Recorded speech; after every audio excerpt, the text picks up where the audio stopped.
Hi friends, my name is Jess. Welcome back to Books Past Bedtime.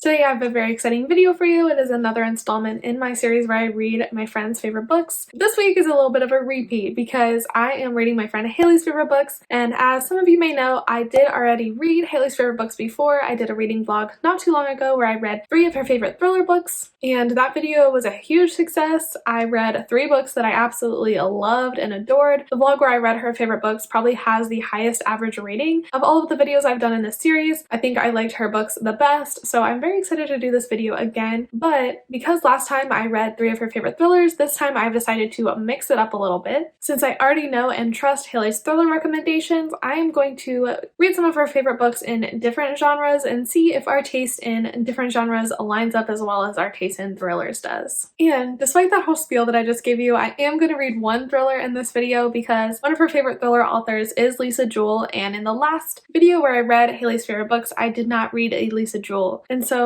I am going to be reading a Lisa Jewell in this video because I just couldn't not. And one of the reasons I didn't read a Lisa Jewell in the last video is that me and Lisa Jewell have a complicated relationship. So I've read 2 Lisa Jewell books in the past. I've read The Family Upstairs and Watching You, and I liked neither of them. Both of them were like 1.5, 2-star reads for me. I'm like, Hailey, I just really don't like Lisa Jewell. And she's like, well, those are my 2 least favorite Lisa Jewells, so you gotta read another one and give it another chance. I'm like, okay, for you, Hailey, I will do anything. And so in this vlog, I am going to be reading Invisible Girl by Lisa Jewell. This is a classic Lisa Jewell British thriller following a huge cast of characters. Number 1, we're following our girl Sapphire, and Sapphire is a 17-year-old girl who ends up going missing, and we are following her perspective leading up to her going missing. We are also following this woman named Kate, who is the wife of Sapphire's ex-therapist, which is an interesting twist, and I'm interested to see how they're connected. And we are also following Owen, and Owen is a man who just recently got fired from his job as a teacher for making inappropriate comments and acting inappropriately towards girls, and he kind of dives into the incel or involuntary celibate community and gets his panties all in a twist. So I am very interested to see how all of these characters connect and what's going to go down in this book. That's the thing about Lisa Jewell books for me though, the premise always sounds amazing and then execution is just like not there for me, so I hope that this one is different, but we shall see. Okay, and then the other 3 books on this list are non-thriller books, so let's talk about what else I'm going to be reading in this vlog. So number 1, I'm going to be reading How to Walk Away by Katherine Center. This is an adult romance book following this woman who has the perfect life going for her. She's got a fiance, an awesome new job. Everything is just falling into place, but then a terrible accident occurs and everything is kind of swept out from under her.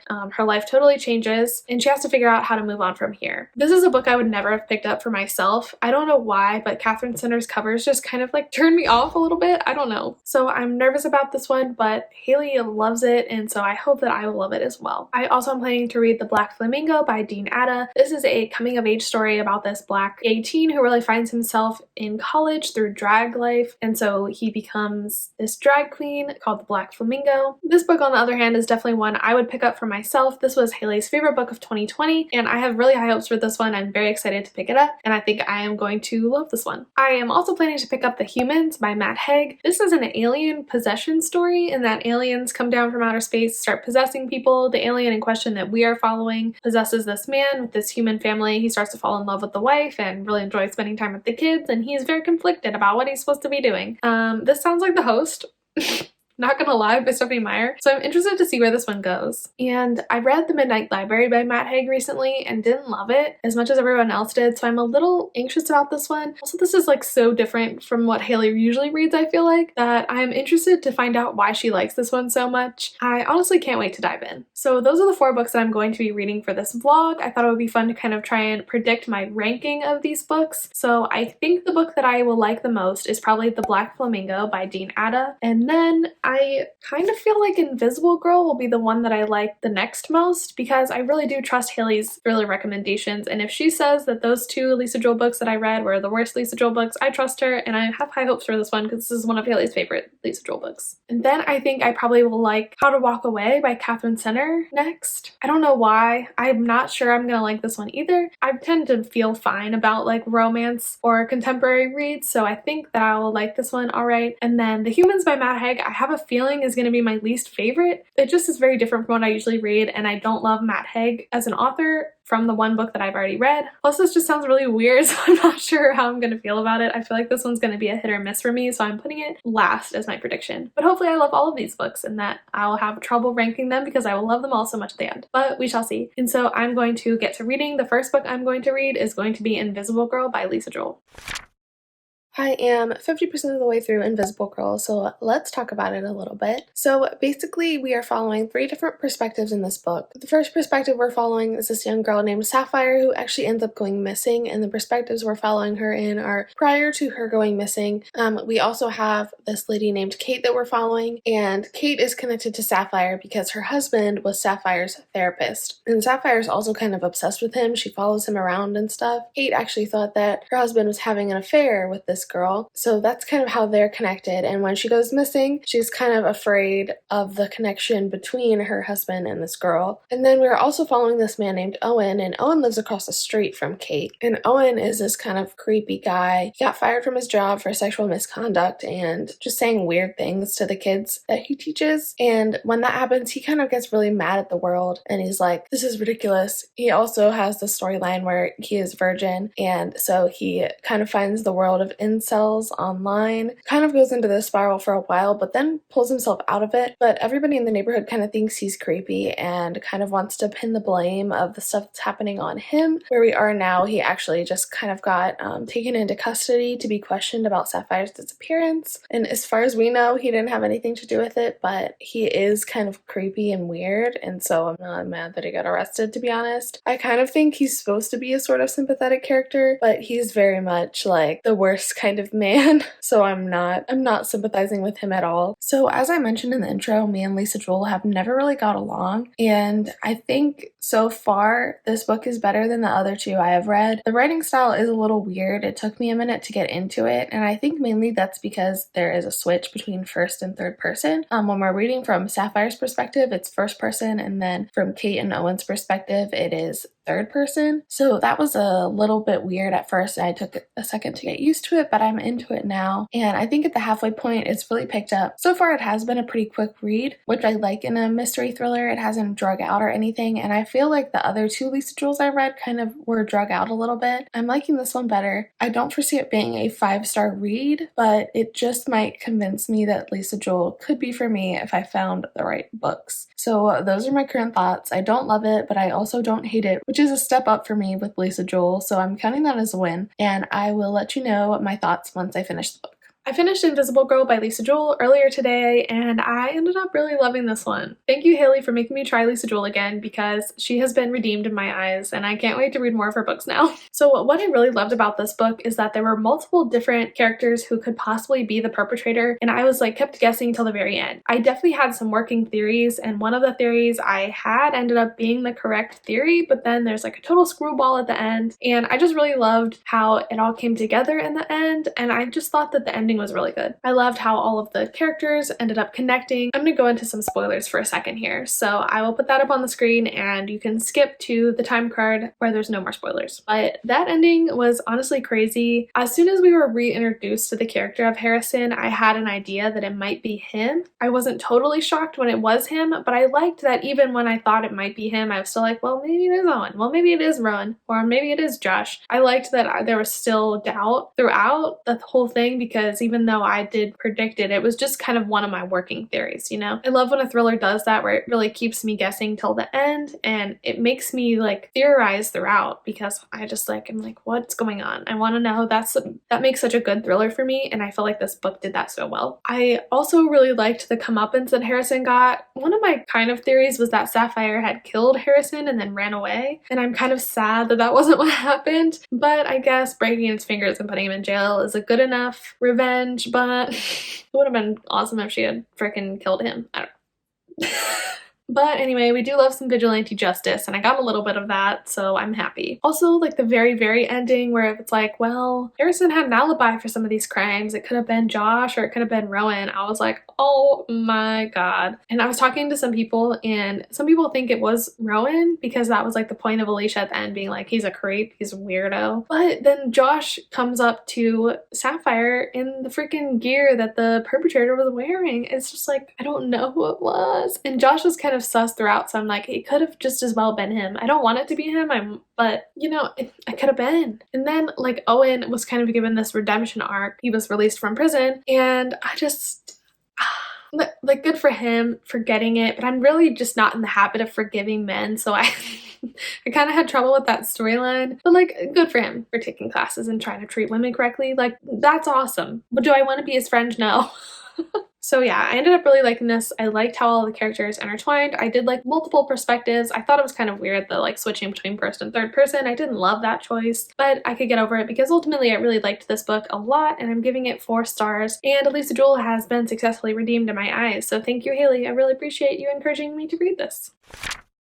I am now halfway through How to Walk Away by Katherine Center, and I just wanted to give you a quick update. Just as a recap, this book is basically following our main character, who really has her life together. She has the perfect job, she's about to get engaged, everything seems to be going right in her life, but then she's involved in this horrible accident and everything kind of changes. She is now in the hospital trying to recover. Everything that she thought was going right in her life is now kind of falling apart. So I'm really enjoying this book so far. I was kind of wary of it. I wasn't quite sure if it was going to be something that I would enjoy, but so far I'm really liking it. I really like our main character, and I also like where the romance is starting to go. I think that she is probably going to fall in love with her physical therapist, and I really like him. He's like this really gruff, scrumpy Scottish man. I think he's Scottish or English or something. I think he's Scottish, but he has this accent. He's just grumpy and kind of just like rude all the time, but like in a funny way. We keep like seeing his soft side where he's really sweet to her, and I really like that. I really like him a lot, and I think I'm going to end up liking them together. But honestly, I think my favorite character in this whole book is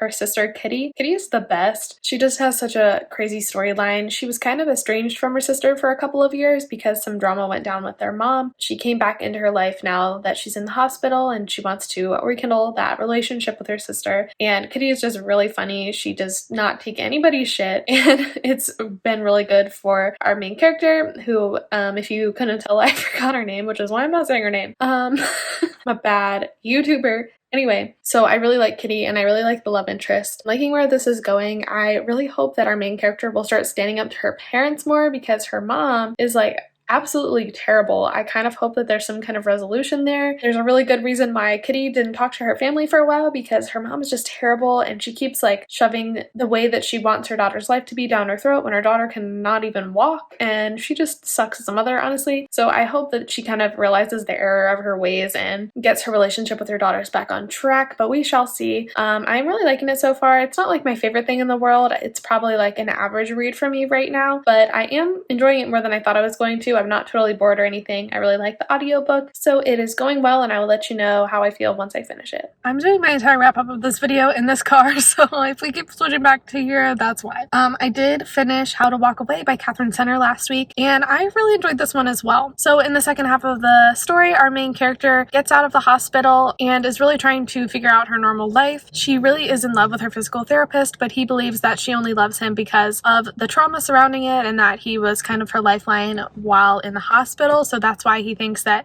she's in love with him. He doesn't think that she's really in love with him, so he kind of breaks it off with her and tells her to move on. So she's out of the hospital trying to move on, but she really just keeps thinking about him. And there's this really funny Parent Trap-esque scene at the end where they all meet at her ex's wedding. Her and her sister are trying to get her parents back together because there were some issues there, and she ends up meeting the love interest there as well. It has a really cute, happy ending. I did end up really liking this one. I enjoyed it more than I thought I would. This was probably the one I was most skeptical about going into. I think gratefully so. It's not a new favorite for me by any means, but I think I am going to give it a solid 3.5 stars. I really liked the romance. I liked our 2 main characters together a lot. I really liked our main character's family, especially her sister. I talked about that in the previous clip a lot, but Kitty was like the best character in this whole story. I loved her a lot, and I thought the whole concept of having your life change so drastically and having to relearn everything really interesting, and not something that I've read about a lot. Obviously, there's a lot of trauma that goes along with that, but I thought it was handled pretty well as far as I could tell.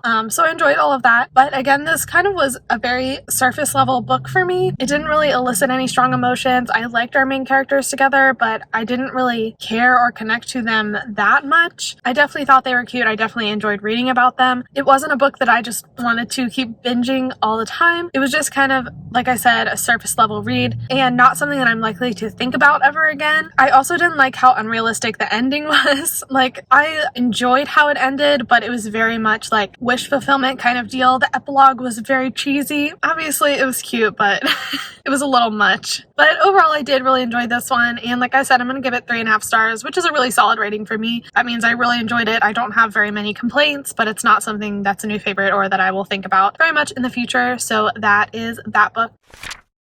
Sensitive eyes can't deal with the sun. Okay, so I am 50% of the way through the Black Flamingo by Dean Atta, and I'm really enjoying it so far. So basically, in the first 50%, we are following our main character. Well, actually, this is a memoir, I think. Is it a memoir? I don't actually know. Anyway, the first 50% of the book, we're following our main character as he grows up and kind of is trying to figure out who he is. So we follow him through childhood, through middle school, through high school.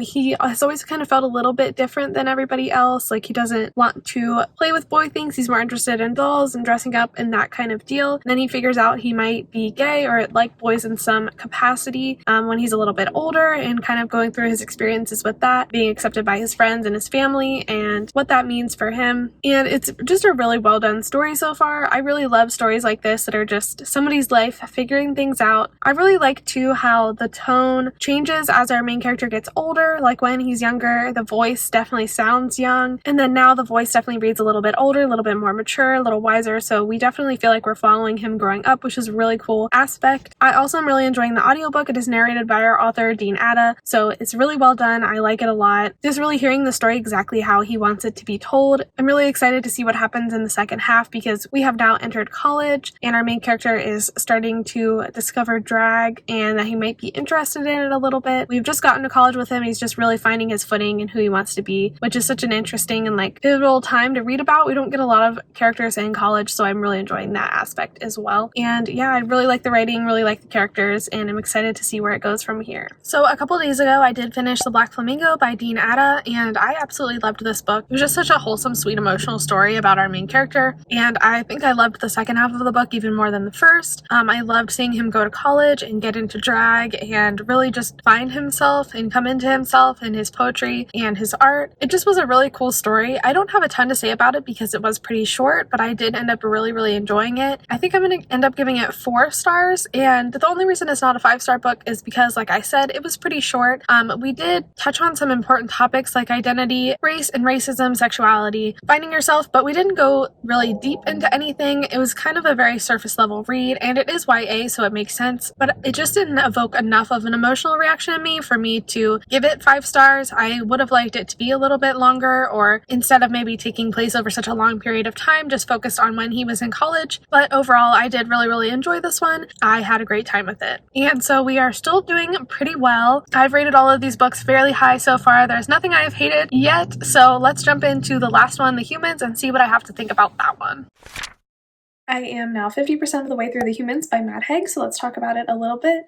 This book, just as a refresher, is about this alien who comes to Earth, and he is tasked with eradicating the humans' knowledge of this complex mathematical equation because the aliens don't want the humans to be too in the know and too advanced. And so this alien is inhabiting this mathematician's body, and this mathematician has a family, a wife, and a kid. While he's on this mission, he is discovering that humans are undervalued by him and his alien race, and they're actually pretty complex and have some interesting experiences and emotions, and I think he kind of finds himself falling for the wife and really enjoying being a father to the kid. And so far I'm really liking this book. It's definitely a really fast to read, which I enjoy. The chapters are super short, so if you like books like that, I would definitely recommend. And although it definitely is sci-fi-esque, it's not really very confusing or anything. There's not like a whole bunch of weird world building and sci-fi elements. It's pretty standardized. It's set on Earth, so if you're kind of scared of sci-fi, this is definitely something I would consider a light sci-fi, which isn't surprising because I don't think Hailey is a big SFF kind of person, but I am really liking this so far. I do like the sci-fi elements, but I also like that it's not too much. This book is also hilarious. It has made me laugh out loud quite a few times. It is really funny. The voice of the main character is just really great. I love reading from his perspective. He really comes to Earth with no idea how to act human. He doesn't know the language. He doesn't know like the social customs or anything, so he's really just bumbling around, making a huge fool of himself. himself, and it's just pretty hilarious. And the thoughts that he kind of has, like Matt Haig did like a great job of creating this like outsider voice, and that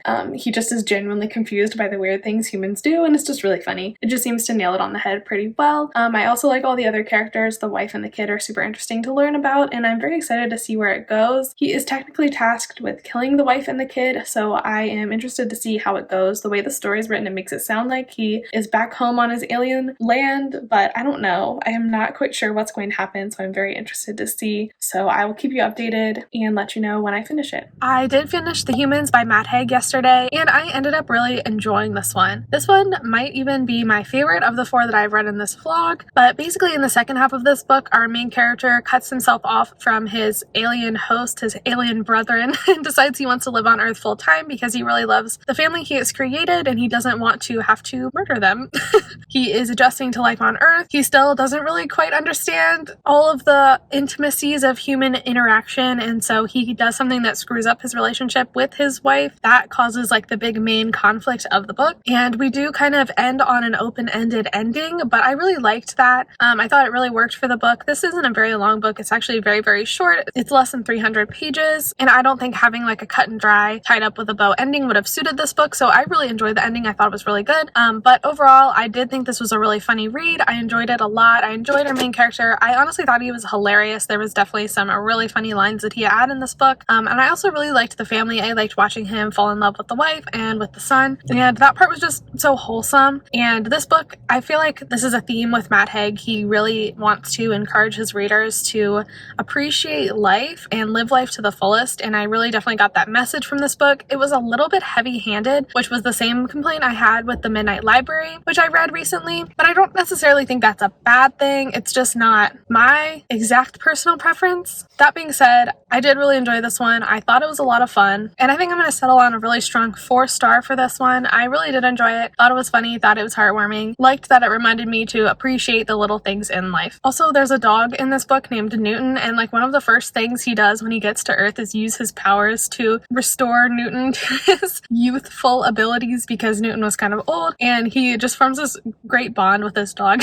I love books that include dogs, so I really enjoyed that aspect, even though it was a pretty small aspect. So now that I have finished all 4 books, let's talk about it a little bit. Experiment definitely was a little bit less successful than the one where I read Hailey's favorite thriller books. When I read Hailey's favorite thriller books, the average overall rating was like a 4.5. I loved everything that I read and was one of the most successful like taste test videos I have ever done. But since I read all thrillers in that, I really wanted to read some variety in this vlog to see if our tastes aligned on different things other than thrillers. And I'm pleased to say that I think it did, although not quite as well. So what I got from this video is that Hailey really reads pretty widely. We read a sci-fi in this vlog, we read a romance, we read a YA, and I also read Lisa Joel because I didn't get to read her last time. And so even though Hailey is the thriller queen, she does have some variety in her taste. What most of these books have in common is they were all really short, quick and easy reads. They were all heartwarming in their own way, but none of them are like really deep philosophical stories, and I really enjoyed all of them. So let me rank them really quick for you. So I think my favorite that I read for this vlog was The Humans by Matt Haig. I did really enjoy this one, gave it a really strong solid 4 stars, and I think this is one that I would recommend to other people the most, and that I might be most likely to think about later on down the road. And then in second place, I'm going to put Invisible Girl by Lisa Joel. I also really loved this one. I thought it was a pretty strong thriller. It definitely had some issues, but I thought it was really fun, easy, quick read, which is what I am looking for when I'm looking for a thriller. And then in second place, I think I'm going to put The Black Flamingo by Dean Atta. I really enjoyed this book, but I thought it was a little bit too short. I wanted a little bit more from it, but overall it was really great. This one got 4 stars as well, so I don't know why I'm acting like it wasn't that good, but it was really, really good. And then in last place, I think I'm going to put How to Walk Away by Catherine Center, which was what I predicted. I figured I would like this one the least, but I still did enjoy it more than I thought I would. It got 3.5 stars for me. Overall, I think that this was pretty successful. I definitely didn't read anything I hated, and I think Hailey and I definitely share some similarities in our tastes even outside of the thriller genre. So this was so much fun. Definitely make sure you go check out Hailey's video. She read Caroline's favorites this time, and Caroline is reading my favorites this time, so check out Caroline's video as well. Both of those will be linked down in the description. Also follow me on Instagram and Twitter if you feel so inclined and want to hang out with me more. And don't forget to like and subscribe, and I will see you in the next one. Bye!